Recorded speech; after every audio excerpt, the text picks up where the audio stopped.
Kag sa numero 1 sa mga balita subong nga adlaw, Bacolod Emergency Operations Center kag grupo sa mga negosyante wala nagapabor sa ginapanugyan sang DILG nga dulaon na ang RT PCR test result bilang isa sa mga travel requirements sa pagpadulong sa syudad sang Bacolod. May report si Marty Go.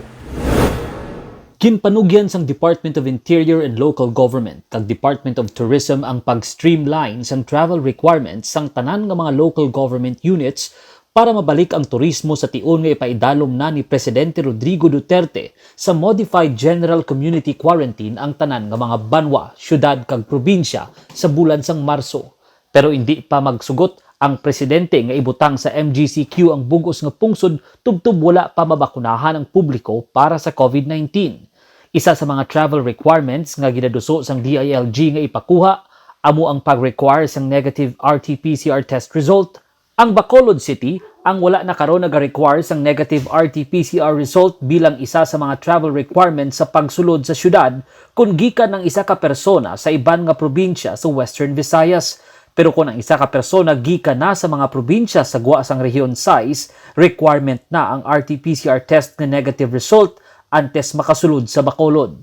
Sa pagsinapol ni Bacolod Mayor Evelio Leonardia sa mga opisyales ng iban nga probinsya, iyagin pahayag nga hindi pa nagakadapat nga dulaon ang negative RT PCR result sa mga nagainabot sa Bacolod kag ipadayon lang anay ang pagpatuman sang naplastar na nga travel requirements sang syudad.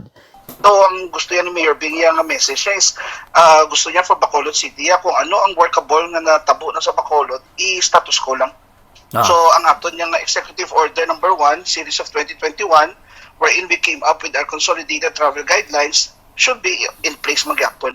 Para naman kay Vice Mayor Elcid Familiaran, mas maayo kung sundon lang anay ang kasubong nga travel requirement bangod may mga lugar pa sa ibang nga rehiyon nga may mataas nga kaso sang COVID-19. Before, dito ka swab and quarantine. Diba? So, subong, kuha na siya. More or less daw mas halok ni ganit na ng mga requirements.